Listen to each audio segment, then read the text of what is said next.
Listen, I did a video already speaking to teens and young adults. If they get kicked out, yeah, what they need to do, stuff they need to focus on. This time, this is for the parents. This is 15 life skills that you need to teach your kids before they leave the house. I have me some notes over here so I can stay on track. But let's get into these life skills. Starting with number one, y'all know how to manage money and how to budget. If there's anything that we all use in this world, it's money. And that is the one thing that you don't learn in school. Nobody teaches you, none of that. So if you're a parent and you don't know how to manage your money, budget, and stuff like that, learn that so that you can teach it to your kids, because that's something that they need to know before they leave the house. Otherwise, they're going to grow up, they're going to be in debt, they're not going to understand on how to manage their money. I use a method called the zero-based budget. I use cash envelopes.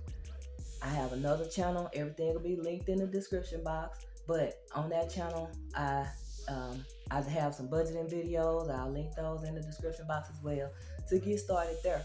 But don't stop there. Keep going. Go down that rabbit hole. Learn everything you can so you can teach them kids. Okay, they will need to know how to clean their home.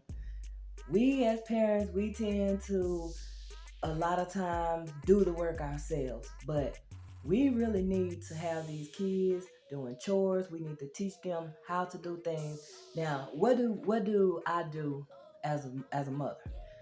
Sometimes I have to wipe the counters down, wipe the walls down. Sometimes I have to wipe door frames. We know how to sweep and mop and stuff, but I'm talking about cleaning, how to clean a toilet, how to clean the tub. They should be cleaning the bathtub behind themselves every day, things like that. So that's very important. Teach them how to clean up. Also, how to cook. When you're in the kitchen, get them in the kitchen with you.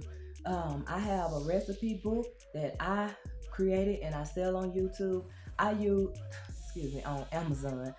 I use that. I write down simple recipes and my kids can use that to cook. Some days we have a kids cooking day with our meal plan. So it's good to teach these kids how to cook. They need to know the basics. Teach them how to season food. Teach them what season go on what. Just show them the basics. At least everybody needs to know how to fry an egg. Everybody needs to know how to make some toast. Things like that. If you don't want to just get deep off into it, teach them the basics just to get them started. Laundry. Most of the time, we do the laundry. But I usually do my laundry because I don't want people putting bleach on my colors and all that other stuff. So I will do it or my husband will do it. But I don't fold them kids' clothes. We get all the clothes. They have to sit there and fold them themselves. They have to hang them up. They know. I expect them to fold them, hang them, or do whatever they're supposed to do with them. But clothes is not to be laid around and strolled around everywhere. That's part of them learning how to do the laundry. Now, the older they get, I do teach them how to wash, like how to use laundry detergent and all that type of stuff. But depending on the age, of course, you may need to wait on that part. But they do need to know how to do their own laundry. Because when they get grown, they can't be living with a girlfriend or boyfriend or somebody and don't know any of this stuff. Okay, another thing is how to spend wisely and be safe about it. Don't be flashing money around, especially if you budget and you done saved up a good old stash. Teach them to be safe about their money. Don't be flashing money around, hanging out. Young adults tend to like to do things, but teach them the importance of that because money can get people hurt. We all know that. So teach them to be wise and safe with their money. Also, how to handle failure and rejection. Like I said in my other video, nobody owes us anything in this world. We get out here in this world and we got to get it on our own. We will fail. We want to be successful at everything. And we will face rejection. That job may not hire me two or three jobs may not hire me before I finally get one.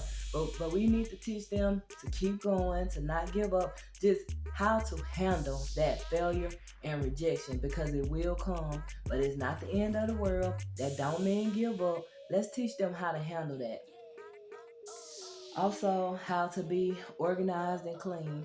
Now, I know a lot of people are not organized. I try to be as organized as I can, and I'm not the best, but organization is best for a clear mind.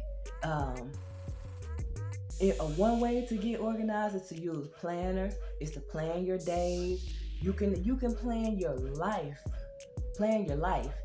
I teach mine. We not just gonna let life do us. We gonna do life. We gonna create the life we want. So teach them how to be organized. That's a big step in getting your life together. And to be clean, of course. How to manage time. One of the biggest problems we have, especially today, scrolling on that phone, social media. We get so lost into doing things that we don't need to do, and we end up not getting anything done. So they need to know how to manage time. Right now, a good way to teach them would be limiting their screen time, have them read for a certain amount of time a day, have them clean for a certain amount of time. Just time management. That's very important, along with being organized. Organized and time management, that all comes together for a successful life. One thing that I didn't learn how to do, I still don't know how to do, and I'm scared I probably won't ever learn, but how to swim. My husband was teaching my kids how to swim, but when I was in kindergarten, I believe, we went to the local pool, and one of my classmates, she was going up that big slide and just coming down, and I think the pool it was like 3 feet, 4 feet, up to 6 feet, I don't know. But anyway, the slide was down on the bigger part. Well, she kept telling me, let's go, let's go. I went on that slide with her, not knowing how to swim, and I got down in that big part. And next thing I know, them lifeguards were pulling me out of there. I was afraid ever since. I didn't even go back to the pool after that, but I was afraid to swim. We used to go to the lake. I would only go so far out in the water just because I was scared. And so that's a fear that I do want to face. But I advise you, teach them kids while they're young so they'll know how to swim. That's important. You never know. How to drive. Listen, everybody gonna have to learn how to drive. They need to be self-sufficient. They don't need to, they do need to learn how to drive, but I understand some people live in places where it's not normal to just have your car. You have public transportation. I'm not familiar with that. But everywhere I go, I have to have my own car because I don't ride with people, even if it's going somewhere, going out to eat. I'm going to meet you there. I ain't riding with nobody because whenever it's time to go, I'm ready to go. And so they need to learn how to drive so they can be on their own, be more independent. And that's a life skill that everyone needs to know. Another thing is how to stand up for yourself. That don't mean fighting. I mean, of course, I don't want nobody out here fighting or nothing like that, but stand up for yourself. You, as an adult, probably know that when you get on these jobs, people, you run into those, I've been here forever, I have seniority, and I'll bully you, or, just different situations in life where you have to stand up for yourself. There has been times where, let me think, where I've dealt with like DHS or something, and they can be real rude and all that, and if you don't know what you don't know, they not gonna give you the information and stuff. So filing complaints on people who not doing their job properly, going through the system, navigating things, like stand up for yourself. Don't just let things happen to you. You don't have to take it. Teach them how to stand up for themselves, but of course, in a respectful way. How to self-motivate and set goals. Being organized and planning your life and all of that. that requires a great deal of self-motivation, because nobody is gonna make you do this. This is all that you gotta want a better life in order to even take these steps. Teach them young to always to know how to self-motivate. You can learn a lot of these things on YouTube. Right here on YouTube, there's so many motivational videos, so many things that you as an adult can learn yourself, and then teach your kids, and also to set goals. If you don't have anything to work towards, then what's the point? We all want things in life, even if it's a new ride, even if it's something, but of course be responsible. Don't be out here getting a minimum wage job trying to pay for $100,000 car, Of course, to be responsible, but we have to set goals in life. Ask where do you want to be? Ask them kids, what do you want to do when you grow up? Where do you want to be? Have them to write these things down. Get them comfortable with journaling and writing stuff down, because writing is very important. It's very important. And then I the look, I can't say it. I'm gonna have to put the word on the screen. But in the Bible, it tells you to write the vision and make it plain so that he can run by, he can see it. So therefore, God wants you to write down your vision for your life, your goals for your life. I got a vision board. You can see a corner of it, but I got a vision board hanging up over there, and of course I journal and things like that. Me and my kids, we working on a vision board for the family, because they talk about where we want to travel, what we want to do. So we working on a video. I'm throwing it out. We working on a vision board for the family. Also, how to find a job and what to do.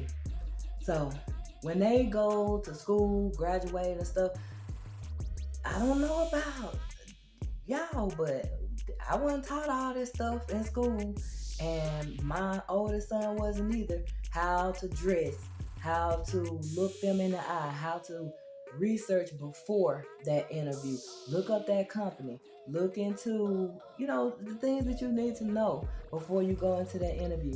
Look up interview questions. What type of questions do people ask in interviews related to that job that you're looking for? How to do a resume. Make sure that they know how to write a resume, type up a resume, and just things like that. How to find a job, how to even start searching for a job. What do? Did you get on the phone and call people? Did you get online and get to putting in applications? Show them what you do when you look for a job. These are things that they won't know unless we teach them at home. Another thing is how to communicate effectively. Man, listen, I can't tell you how I used to be that parent and that wife. Yeah. Everything was yeah. But when I started changing myself, going within myself, now it shocked me, because I used to say, like, my husband, he just don't live. You be leaving your bowl right here and this and that, and it just would get on my nerves. But one day they was in there, and normally I'd be yelling and fussing, and we'd just be fussing. But I went in there, I was like, hey, let me call y'all out in here for a minute. Everybody coming up, I'm like, okay, look, this right here is not acceptable. We don't have a maid. Unless you're willing to pay for a maid, you need to wash your own dish. I just broke it down to them in a calm tone, how I felt, the things that I saw, I showed them. There's the evidence right there. So I broke everything down to them, and my husband was like, okay, you're right. And my mouth fell open, because normally he'll yeah back. And I'm like, and he told me it was my communication. So we have to learn how to calm down our tone and communicate the right way, not yelling, because people don't hear that. All they hear is the madness, the anger in you, in everything, but they not actually hearing the words, because it makes them tense up and feel a certain way. But if you come at them respectfully, even kids, and communicate in a calmer way, you can get your point across, and things can change. Because now he do those things that I asked just because He actually heard me. I wasn't yelling at him or talking at him. I spoke to them and they all understood. And then the last thing that I have on my list is how to treat others with respect. One thing that I can say, we have fallen so far away from the golden rule in this country, in this world. I always go by the golden rule. I'm going to respect you. I'm going to treat people with respect until they give me a reason not to. And usually when they give me a reason not to, I'm trying to own anger or anything. I just cut them off. I don't deal with them no more because I've been through enough to where I don't give too many chances. But everybody needs to stand on that golden rule. How to make this world better. Treat people how you want to be treated. I don't even think they say that in school no more. When I was growing up, we used to pray in school. We used to say that golden rule. They had the golden rule everywhere. And now you don't hear nothing about that. But I think it's time I know it's time for us to get back to it. This world would be a better place if we all treated people how we want to be treated. That's just the only way. But this is just 15 life skills that kids need before leaving the house. There are so many more.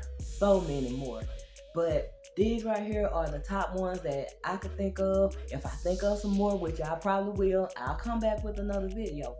But I encourage you as parents, do your part. Let's go above and beyond for these kids. My number one thing is, let me look, gotta put that down. Look, please stop calling your kids bad. Speak life into these kids from a very young age all the way up.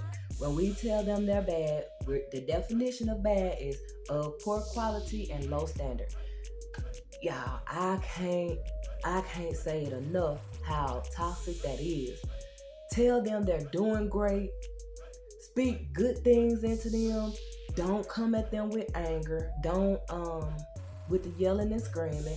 I know sometimes you get frustrated or whatever, but that's why I encourage adults to pray and if you start working on yourself, all of this stuff will be so easy to you. It will come easy. But I just encourage you to please, even if you hear somebody else call their kids bad, speak on it, because they may not know what that definition is. Let me tell you a quick story right quick. My daughter, I've been saying that for a while. Don't call the kids bad. This is the definition.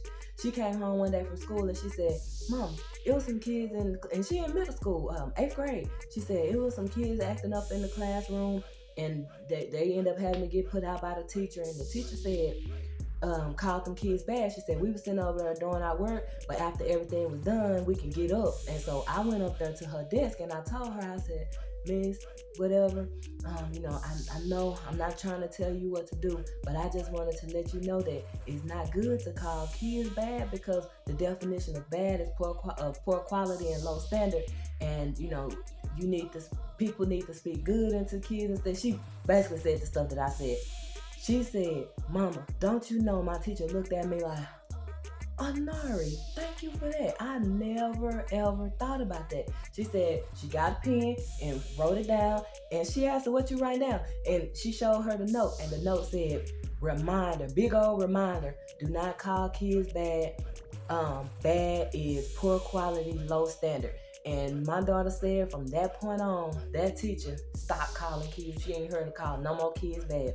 And she's mentioned it to her again. So I just thank God for that, because listen, even when these kids act up, trick their mind, trick them, and tell them they bring their report card home and we're like, oh yeah, you did a good job. But look, tell them, I thank you so much for going out your way to do so good on this report card. Look at all these A's, or A's and B's, or look at this C. I'm so proud of you for doing this. I know you're gonna bring that C up. Just speak life into these kids. But whatever you do, let's remove the word bad from our whole vocabulary when it comes to our kids. Again, That's all I have for this video for today. If I think of some more, I will come back with another video. But I do appreciate you for watching. Y'all know what I'm going to say. Hit that like button. Subscribe to my channel. This KP. I'm out.